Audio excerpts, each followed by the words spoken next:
Jesus is famous for being a brilliant teacher. And at the center of his teaching was an idea called the kingdom of God. But what exactly did he mean by that? There are 3 characteristics that Jesus had in mind, and we're going to talk about all of them coming right up.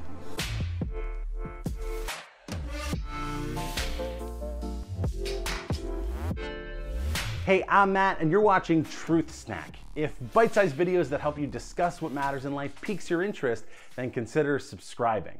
We can see from looking at New Testament accounts that Jesus taught the kingdom of God had arrived, and that this kingdom had certain characteristics. The first is that it would replace the kingdom of darkness.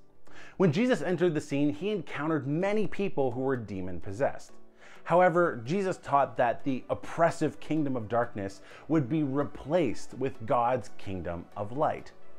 In one of Jesus' parables, he describes the kingdom of darkness as a strong man who is now tied up, powerful but immobilized. The second characteristic Jesus taught was that the kingdom would reconcile people to God. People would be transformed in such a life-changing way. It's like being born again.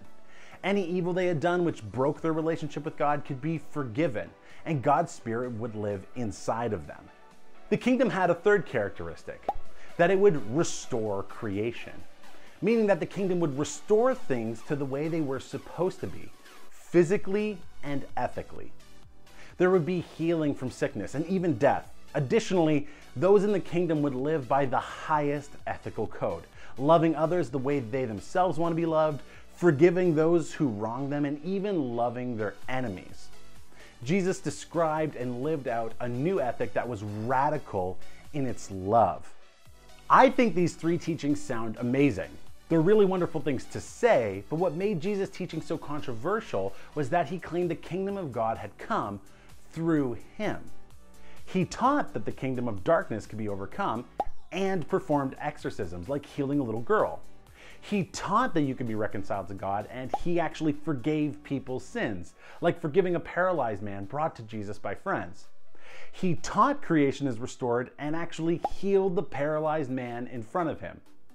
Jesus was not just claiming that the kingdom of God had come, but that it had come through him, which I think forces us to seriously consider today's question. Who was it that Jesus thought himself to be? Thanks so much for watching. If you liked today's video, consider subscribing. And if you're gonna hang around, why not watch another episode? If you're heading out, find us on Facebook for more Truth Snack content. See you next Tuesday.